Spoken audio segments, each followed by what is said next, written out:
മലക്ക് എന്ന് പറഞ്ഞാൽ അള്ളാഹുവിൻ്റെ ഈശ്വരൻ്റെ ആവശ്യമായ പ്രവർത്തനങ്ങൾ നടത്തി കൊടുക്കുന്ന സഹായിക്കുന്ന ഇവർക്കാണ് മലക്ക് എന്ന് പറയുന്നത്. അല്ലാതെ അത് വേറെ ഒരു ജീവിയെ അദൃശ്യമായ ഈ മലക്കിനെ ഞാൻ എന്നിലേക്ക് ചേർത്ത് ഞാനാക്കും,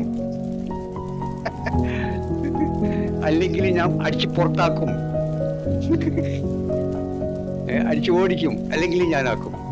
ആ ഒരു മലക്കയായി അല്ലാതെ അടുത്ത് ചേരാൻ കഴിയില്ല. അടുത്ത് ചേരാനുള്ള ഉപാധിയാണ് ഒരു സഹായിയായി വരുന്നത്, അല്ലേ? സഹായിയായി അടുത്ത് ചേർന്ന് അവോടൊപ്പം നമ്മോടൊപ്പം ഇരുന്ന് ഈ മനുഷ്യൻ എന്ന് പറയുന്നവൻ മനുഷ്യനല്ല. നമ്മൾ ശിവൻ എന്ന് പറഞ്ഞാൽ ശിവനോ അല്ല, ഇലാഹ് എന്ന് പറഞ്ഞാൽ ഇലാഹല്ല, എന്തെങ്കിലും ഒന്ന് പറയണ്ടേ? അതാണ് ഋഷീശ്വരന്മാർ ശിവൻ എന്ന് പറഞ്ഞ.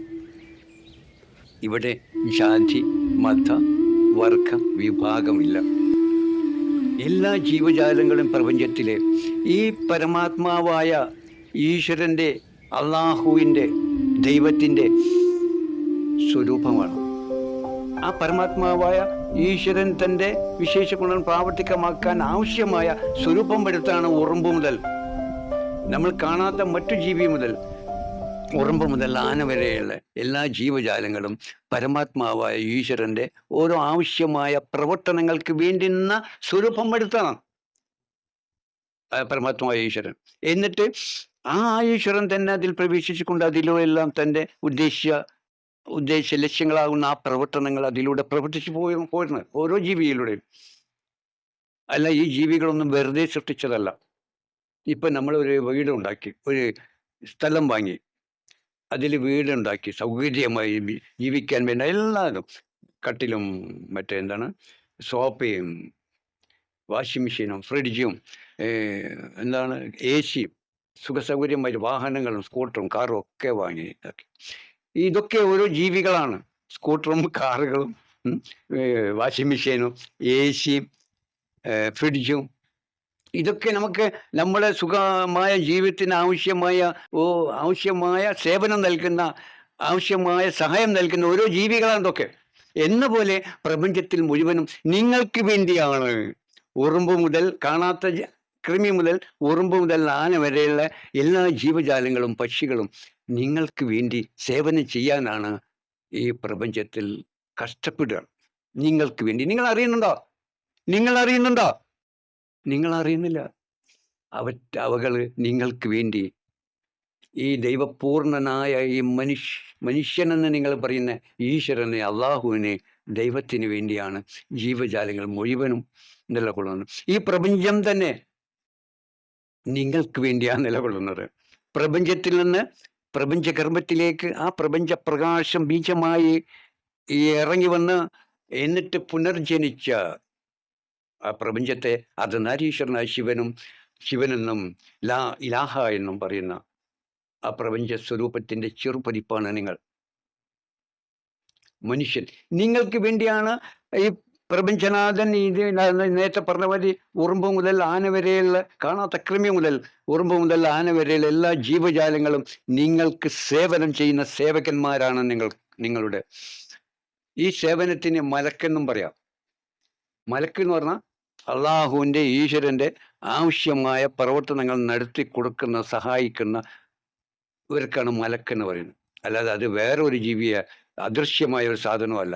ഈ മലക്കിലും ആത്മാവായ ഈശ്വരൻ അള്ളാഹു ഉണ്ടെങ്കിൽ പ്രവർത്തിക്കുള്ളൂ.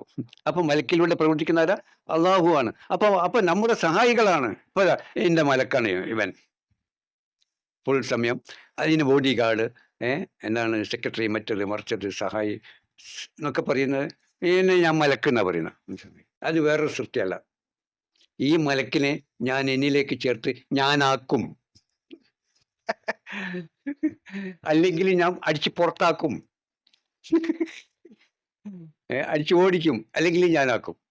ആ ഒരു മലക്കയായി അല്ലാതെ അടുത്ത് ചേരാൻ കഴിയില്ല. അടുത്ത് ചേരാനുള്ള ഉപാധിയാണ് ഒരു സഹായിയായി വരുന്നത്, അല്ലേ? സഹായിയായി അടുത്ത് ചേർന്ന് അവോടൊപ്പം നമ്മോടൊപ്പം ഇരുന്ന് എല്ലാ സമയം ഞാൻ പറഞ്ഞത്, നമ്മൾ എഴുതിയ പോലെ ഈ വൃക്ഷച്ചോട്ടിൽ, ഗുരുവായ ഈ ബോധി വൃക്ഷച്ചോട്ടിൽ ഇരുന്നോ എപ്പോഴും.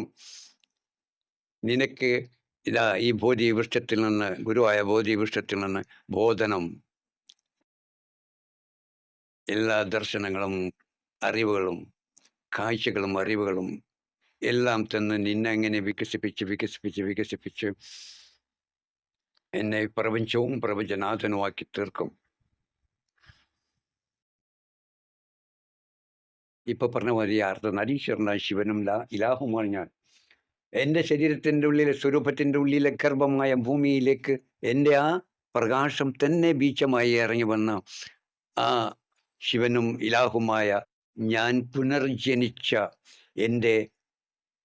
പുനർജനിച്ചുള്ള ഞാൻ തന്നെയാണ്. ഞാൻ അവതരിച്ച എൻ്റെ അവതാരമാണ് ഭൂമിയിലുള്ള എല്ലാ മനുഷ്യരും. ഈ സ്വരൂപവും. അപ്പോൾ ഈ മനുഷ്യൻ എന്ന് പറയുന്നവൻ മനുഷ്യനല്ല. നമ്മൾ ശിവൻ എന്ന് പറഞ്ഞാൽ ശിവനും അല്ല, ഇലാഹ് എന്ന് പറഞ്ഞാൽ ഇലാഹല്ല. എന്തെങ്കിലും ഒന്ന് പറയണ്ടേ? അതാണ് ഋഷീശ്വരന്മാർ ശിവൻ എന്ന് പറഞ്ഞത്. എന്താ അർദ്ധനാരി, പാതിശ്രീയും വിത്തിട്ട മുളക്കുന്ന ഗർഭമായ ഭൂമിയാണ് സ്ത്രീ. ആ ഭൂമിക്കും ഭൂമിദേവി ജന്മം നൽകിയ സസ്യ പക്ഷി ജന്തു മൃഗാദികളും മനുഷ്യരും ഭൂമി മാതാവ് ജന്മം നൽകിയ സന്താനങ്ങളാണ്. ഈ ഭൂമിദേവിയുടെ സന്താന പരമ്പരകൾക്കും വെള്ളവും ഭക്ഷണവും ഊർജം ആവശ്യമായതെല്ലാം നൽകി പരിപാലിച്ച് സംരക്ഷിച്ചു പോരുന്ന ഒരു പിതാവും ഉണ്ട്. ഭൂമിമാതാവും പിതാവും ഉണ്ട്. ആ പിതാവാണ് പ്രകാശം. അതിനെയാണ് ജ്യോതി എന്നും നൂറുള്ള എന്നും ഓംകാരമെന്നും പറയുന്നത്. ആ ഓംകാരമാണ് ഓം നമശിവായ ആയി വന്നത്. ആ ഓംകാരമാണ് ഓം നമ ശിവായ. അർദ്ധനാരീശ്വരന ശിവനായി വന്നത്, ലാ ഇലാഹയായി വന്നത്. പിന്നെ ഏതാ ശിവനും ലാ ഇലാഹുമായി വന്നത്. ആ ഓംകാരമാണ്, ആ ജ്യോതിയാണ്, ആ നൂറാണ്. ആരാ മോനെ ലോകത്ത് ഇങ്ങനെ എടുത്ത് കാണിച്ചു തരുന്ന ആള്? ഇവിടെ നോക്കണം. ആരാ ഇങ്ങനെ എടുത്ത് കാണിച്ചു തരുന്ന വസ്തുവിനെ? ആ സൃഷ്ടാവിനല്ലാതെ പ്രപഞ്ചനാഥനല്ലാതെ ആർക്കും അറിയില്ല.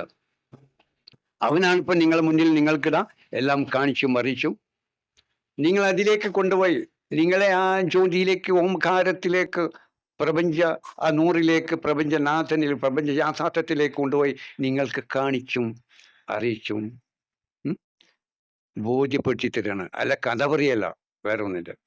എന്നിട്ട് നിങ്ങൾക്ക് മനസ്സിലാകുന്നുണ്ടോ മോനെ? കാണുന്നുണ്ടോ? നിങ്ങൾ ആ തലം കണ്ടുകൊണ്ടിരിക്കുകയാണോ? ഇങ്ങനെ കാണാനും അറിയാനും ആ തലത്തിലേക്ക് കൊണ്ട് എത്തിക്കാനുള്ള ഒരാളെയാണ് ലോകത്തിന് മുന്നേ ആവശ്യം.